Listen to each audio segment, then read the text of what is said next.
Welcome students. In this class, we discuss the relationship between all things in the environment म्हणजे परिसरातील सर्व घटकांशी एकमेकांशी नाते.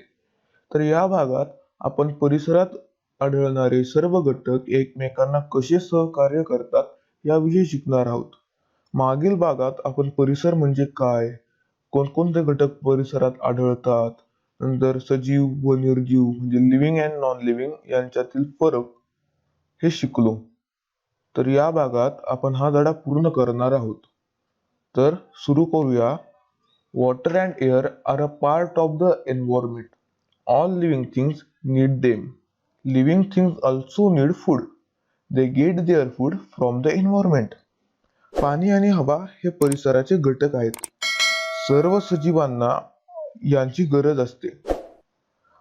प्राण्यांना जगण्यासाठी अन्नाची सुद्धा गरज असते. म्हणून अन्न हे प्राण्यांना परिसरातूनच मिळते. Whatever living things need to survive they get from their environment. जगण्यासाठी लागणाऱ्या इतर सर्व वस्तू, वनस्पती, प्राणी हे जे काही सजीव आहेत या सगळ्यांना परिसरातूनच मिळतात. Birds build nest. They need cotton, wings, thread to build them. They get these things from environment. पक्षी घरटी बांधतात. पक्ष्यांना घरटं बांधण्यासाठी कापूस, काड्या आणि धागा अशा इत्यादी गोष्टींची गरज असते. ह्या ज्या काही गोष्टी आहेत ह्या पक्ष्यांना परिसरातूनच मिळतात. Human beings use so many things from the environment. We get cotton, wool and silk from our environment. We weave clothes from them. माणूस परिसरातून अनेक गोष्टी मिळवतो. कापूस, लोकर, रेशमी या वस्तू सुद्धा माणसाला परिसरातूनच मिळतात. यांपासून आपण कपडे विणतो. खाली तुम्हाला 3 चित्रे दिसत असतील. तर पहिल्या चित्रात तुम्हाला कॉटन म्हणजे कापूस दिसेल. त्यापासून तयार झालेल्या 2 कपडे दिसतील. तर आपण परिसरातून मिळणाऱ्या कापडापासून म्हणजे कापसापासून हे 2 कपडे बनवू शकतो. We make things like mat, basket, paper from material in our environment. We build houses using clay and stone and wood. These material too we get from our environment. माणूस परिसरातून मिळणाऱ्या वस्तूंपासून चटाया, टोपल्या, कागदे अशा अनेक गोष्टी बनवतो. माणसाला घर बांधण्यासाठी लागणारे साहित्य म्हणजे माती, दगड, लाकूड हे सुद्धा माणसाला परिसरातूनच मिळते. The seed of some plant are scattered by the wind. As a result, seedling of those plants grow in new place. Thus, plants too get help from their environment. काही वनस्पतींच्या बिया वाऱ्यामुळे विखुरल्या जातात.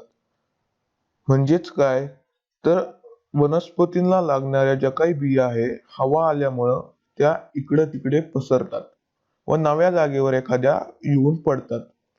त्या जागेवर पडल्यामुळं त्यांना पावसामुळे पाणी मिळते व त्याच ठिकाणी त्यांची वाढ होते. म्हणूनच वनस्पतींना सुद्धा निसर्ग म्हणजे परिसर मदत करतो. Living things take many things from their environment. What effect does that have on environment? सजीव अनेक गोष्टी परिसरातून घेतात. तर या घेतलेल्या वस्तूंचा निसर्गावर काय परिणाम होत असेल? तर याचे उत्तर आहे की सजीव अनेक गोष्टी परिसरातून घेतात. यामुळे परिसरातील काही वस्तू कमी होतात. म्हणजेच माणसाला कागद तयार करण्यासाठी झाडाचे लाकूड लागते. झाडाचे लाकूड आपल्याला परिसरातूनच मिळते. तर झाडे यासाठी आपल्याला तोडावी लागतात. झाडे तोडल्यामुळं झाडांची संख्या कमी होते. म्हणून याचा खूप वाईट परिणाम निसर्गावर म्हणजे पर्यावरणावर तसेच परिसरावर होतो. काही वेळेला चांगला सुद्धा परिणाम परिसरावर आपल्याला होताना दिसतो. Animal likes vulture and fox eat the flesh on dead animal. Thus they clean the environment while they satisfy their hunger. मेलेल्या प्राण्यांचे मांस गिधाडे, कोल्हे यासारखे प्राणी खातात व त्यांचे पोट भरवतात. यामुळं परिसर स्वच्छ होतो. तर थोडाच तुम्ही विचार करा, जर हे मांस या प्राण्यांनी खाल्ले नाही तर काय होईल?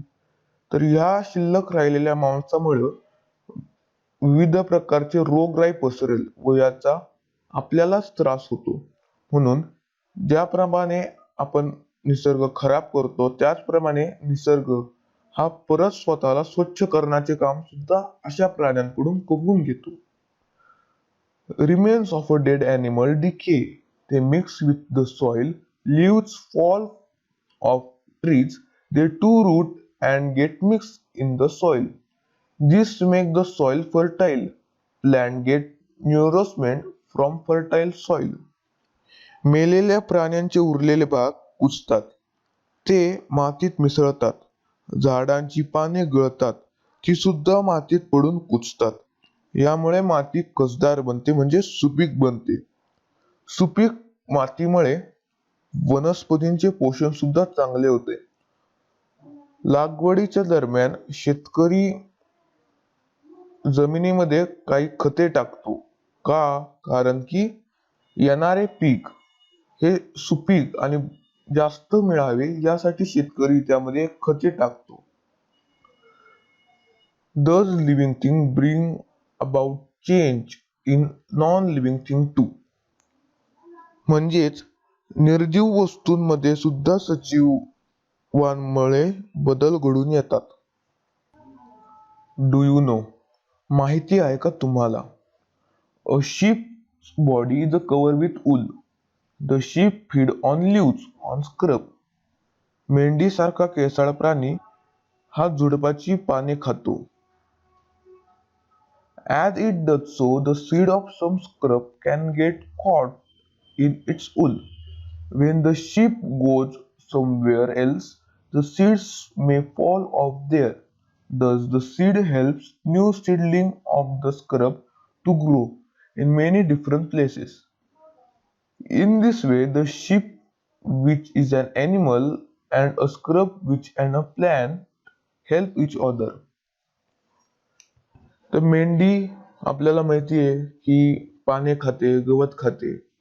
तर जेव्हा गवत खात असताना त्या वनस्पतीच्या बिया या मेंढीच्या अंगाला लागतात.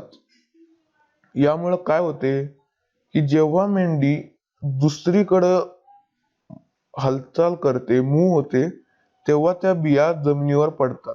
यामुळे विविध ठिकाणी बिया पसरतात व यामुळे विविध वनस्पतींची वाढ होते. म्हणजेच नवीन नवीन वनस्पती उगवतात. म्हणूनच यावरून असे सिद्ध होते की मेंढी हा सजीव आहे व वनस्पती हे सुद्धा सजीव आहे. दोघे पण एकमेकांना अशा प्रकारे मदत करतात. वनस्पतींमुळे मेंढीची भूक भागते व मेंढीच्या अंगाला चिटकलेल्या बियांमुळे वेगवेगळ्या वनस्पती वेगवेगळ्या ठिकाणी वाढतात. अशी एकमेकांना हे मदत करतात. What we have learn. आपण काय शिकलो? There are many things in our environment. Some of these are living things and some are non-living things. आपल्या परिसरात अनेक वस्तू असतात, तर त्यापैकी काही सजीव असतात तर काही निर्जीव. यासाठी आपण वर चिमणी व दगड यांचे उदाहरण घेतले होते. चिमणी सजीव आहे तर दगड निर्जीव. Living things can move on their own. सजीव हे स्वतःच्या जागेवरून इकडून तिकडे फिरू शकतात. Living things need food. Food helps them to grow. सजीवांना अन्नाची गरज असते कारण त्यांच्या वाढीसाठी अन्न आवश्यक असते. Living things produce young one like themselves. सजीव त्यांच्यासारखे दुसरे सजीव सुद्धा निर्माण करू शकतात. Living things are two kind, plant and animal. सजीवांचे सुद्धा दोन प्रकार पडतात, प्राणी आणि वनस्पती. Living things get all that they need from their environment.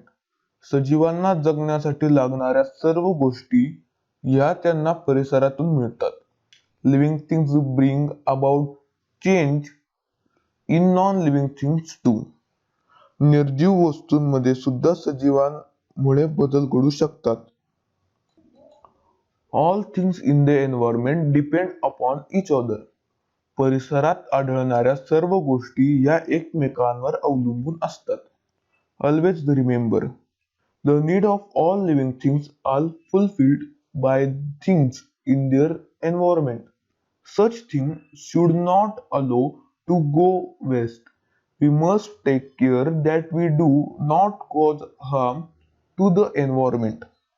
परिसरातून मिळणाऱ्या सर्व वस्तूंमुळे सजीवांची गरज भागते. अशा वस्तू वाया जाऊ नये याची आपण काळजी घेतली पाहिजे. परिसराची हानी आपल्या हातून होणार नाही याची सुद्धा काळजी आपण घेतली पाहिजे. तर अशा प्रकारे हा धडा आपला इथे संपला आहे. तर पुढील भागात या धड्याची प्रश्न उत्तरे आपण डिस्कस करू. धन्यवाद.